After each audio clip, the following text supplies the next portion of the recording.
ไปทางนั่นลูกคุณก็เบิ่งเท่านั้นก่อนคุณดูข้าว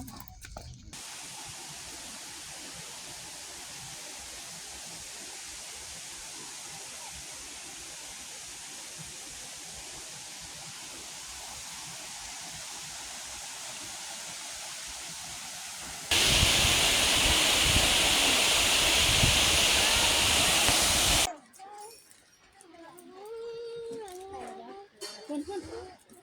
แม่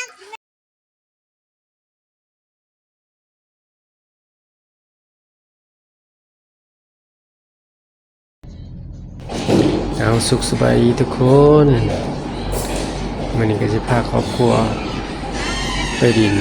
ไปเที่ยวเนาะตาดฟ้านตอนนี้กำลังขึ้นรถเนาะมีทางญาติพี่น้องไปนำกันหลายคนเติมเนาะพี่น้องเนาะประมาณ 6-7 คนแล้วก็เด็กๆอีก 3-4 คน5 คนไปแหละตอนนี้ก็ไก่ชฮอดปากเซ่แล้วเนาะแถวเขตหลัก8เนื้อของพวกเราเนาะหน้าค่ายทหารเด้อเส้นทางทางปากเซ่นี่ก็ถือว่าเป็นระบบระเบียบดีเนาะเพราะว่าเพิ่นเฮ็ดสวยงามดีหน่อยปูคอนกรีตใหม่เนาะ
แล้วตอนนี้ก็สิพากันมาแวะกินข้าวเที่ยงกันเนาะเพราะว่า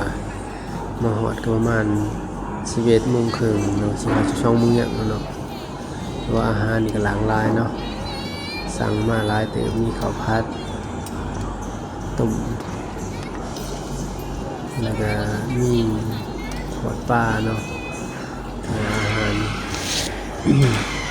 อันนี้เนี่ยเป็นตะเสียบเนาะพี่น้องเนาะ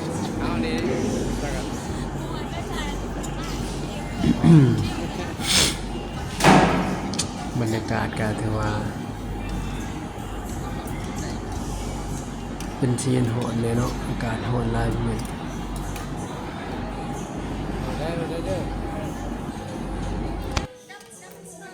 ไม่ตู้บ่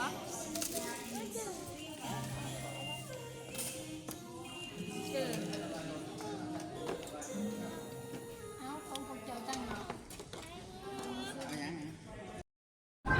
เอาเมื่อครับประทานอาหารแล้วก็ถือว่าออกเดินทางต่อเนาะจากปากเสก็ไปหาปากซองกับประมาณ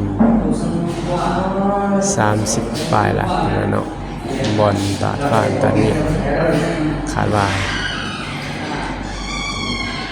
คือว่าใกล้เติมเนาะเส้นทาง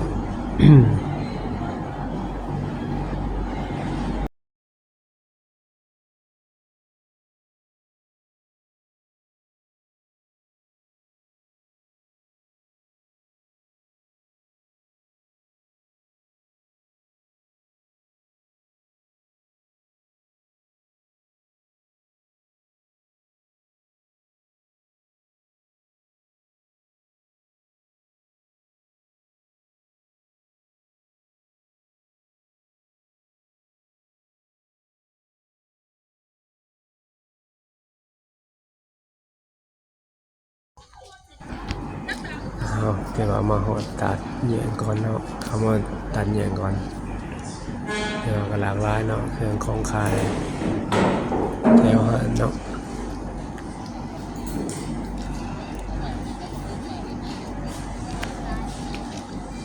ไปอยู่หุ่นเพื่อนกับพี่ห้องกับพี่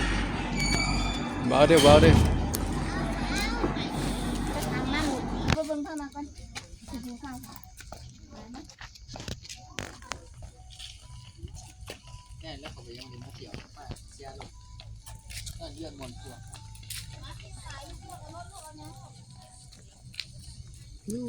เครื่องลายไป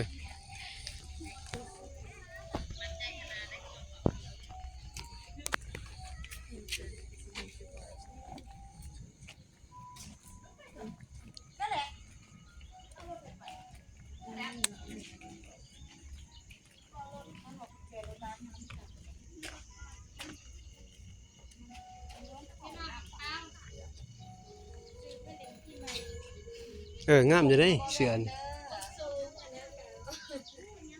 งามอยู่ได้เสือน โตะเตะ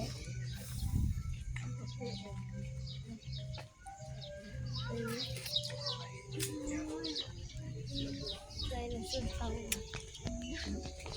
เขาเจ้า เนี่ยในที่เซนหมด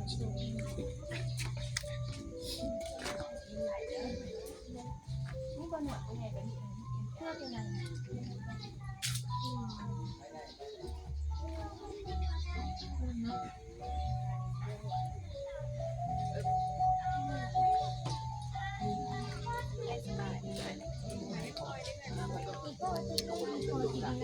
จะส่ง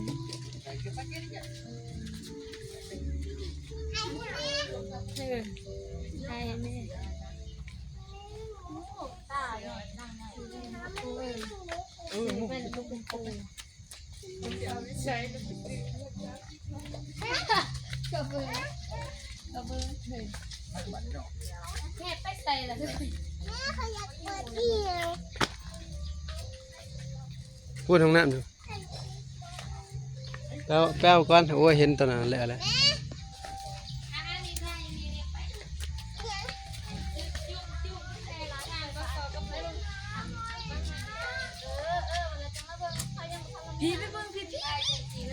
มา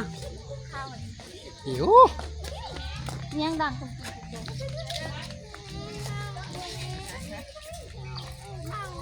จะไปหรือไปมา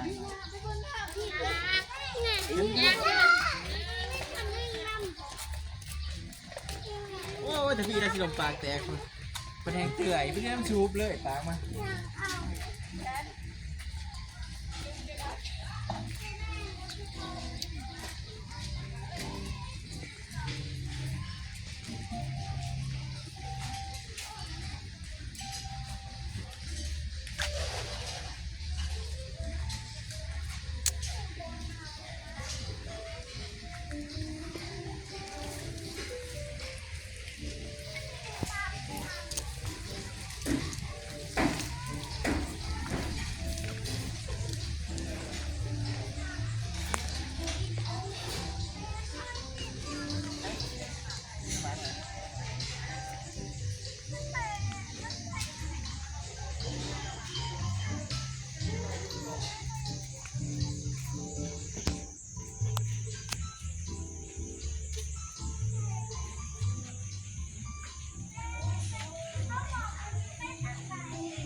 หมดแล้วตัดเมี่ยง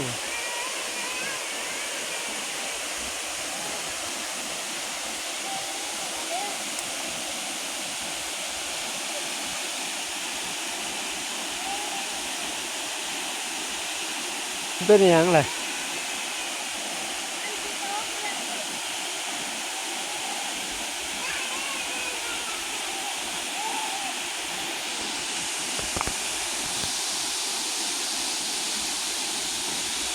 ลงไหนลงไหน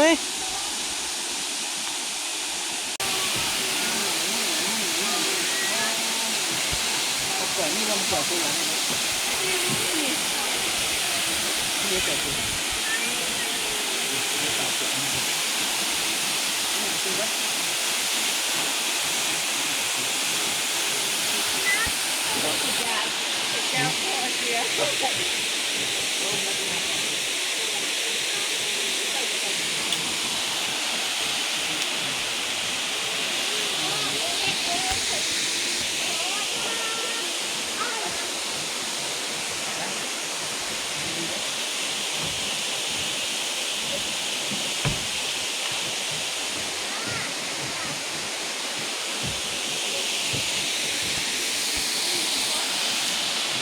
เจ๊กัน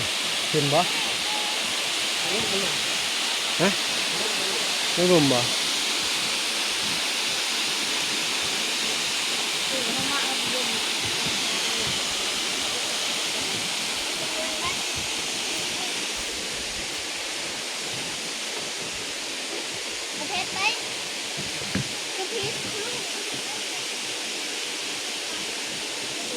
ไปอันชันลงลง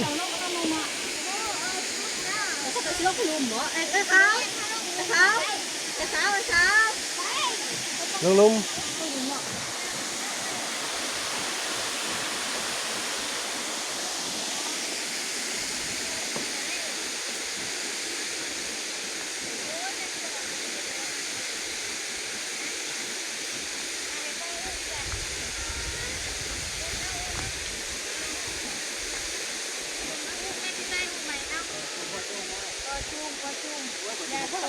แล้ว เป็นตัวมาขี้เด้อ ไปพอสิถ่ายวิดีโอลูก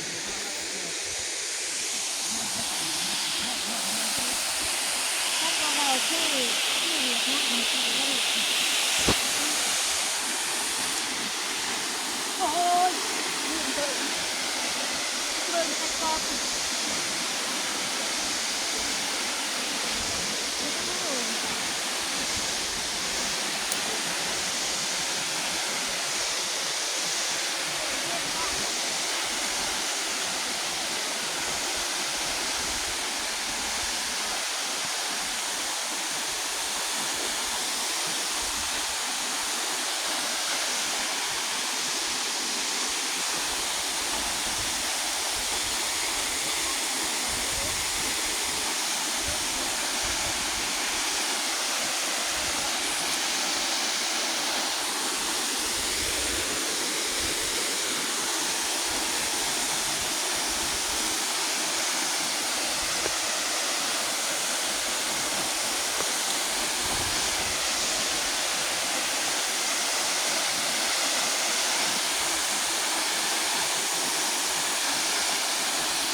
อะไรไปเลย ไม่ใช่เลยเบิ่งมาเลยนะไปน้ำมัน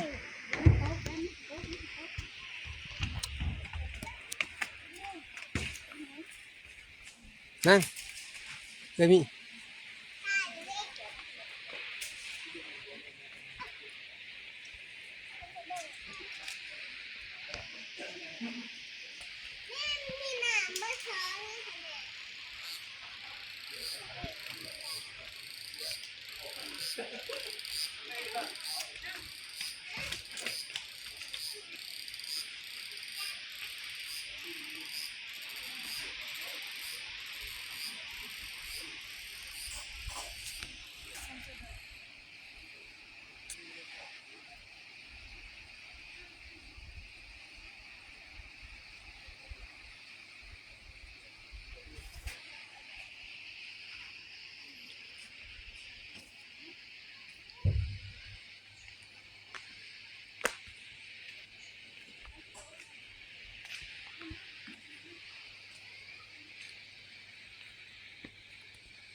ไป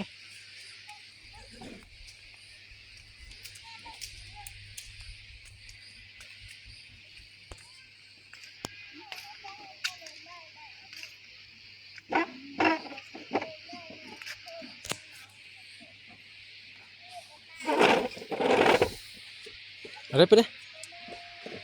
อะไรไปเลย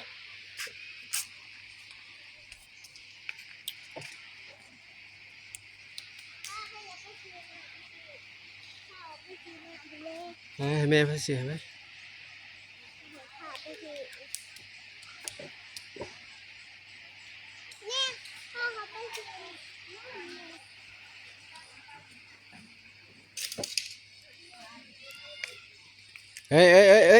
ขี้เดียด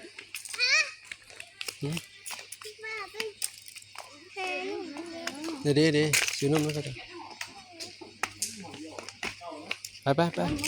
ไปซื้อนมอย่าเฮ็ดโอ้ยมอน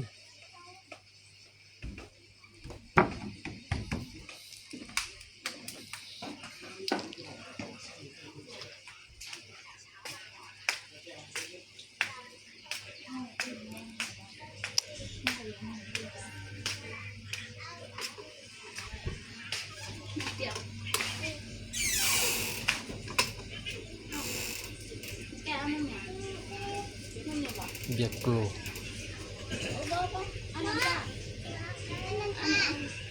ขวดเท่าไหร่อ่ะเบียร์กรูขวดเท่าไหร่45โอ้เอาเพิ่งจะขวดนี่ เนี่ย ขวดนึงบ่เคยลองจังซี่เอาคนนึง ไม่ได้บีอ่ะ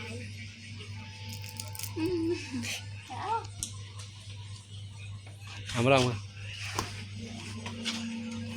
ลองเบียร์กรู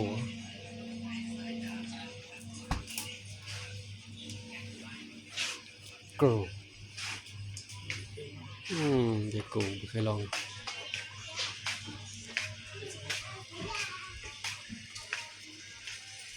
แกะ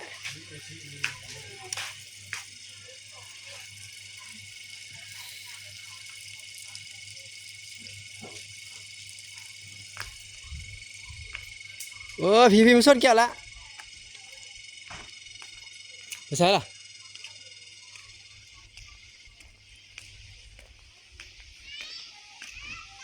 พี่มันส้นแก้วมันส้นแก้ว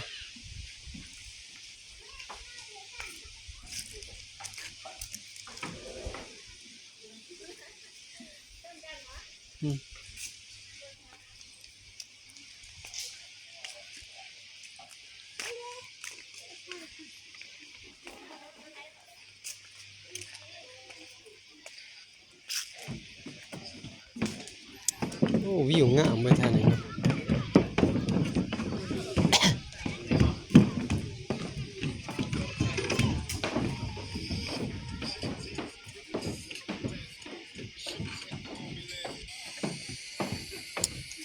วิวงามเลย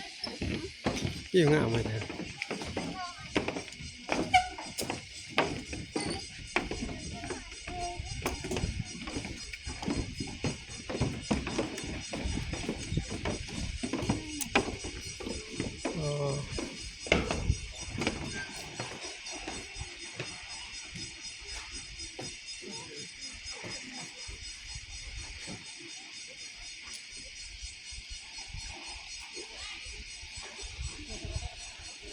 แต่ว่าบนนี่บ่ผู้สาวนี่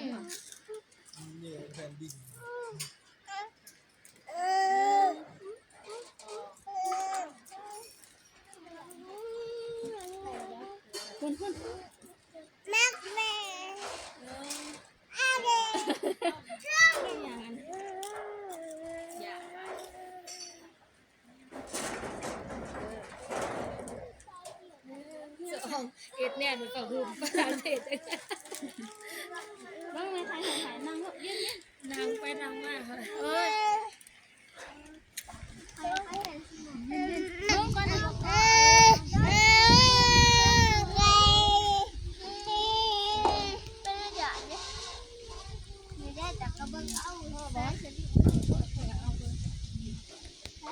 มาลูกเจ้าอันนี้นักเนี่ยเพิ่นอันนั้นสะอาลีดีๆเด้อ2เสียวบ่แกจับเด้อนางโม นั่งไม่มีพี่นะพี่แก๊กทานที่ล่ะ เย็นนะเจอเย็นหน่อยเพิ่นยาอัน เอาได้ไหมล่ะสิถ่ายรูปหน่อยนั่ง บ่ให้ลูกคืนเจ้าคนละที่เรียบจะเล็กได้บ่อยากเรือมันหักบ่จังจับเอาแตะไปแม่กูนั่งนะแอบถ่ายของคนละถ่ายเนี่ยมันดัง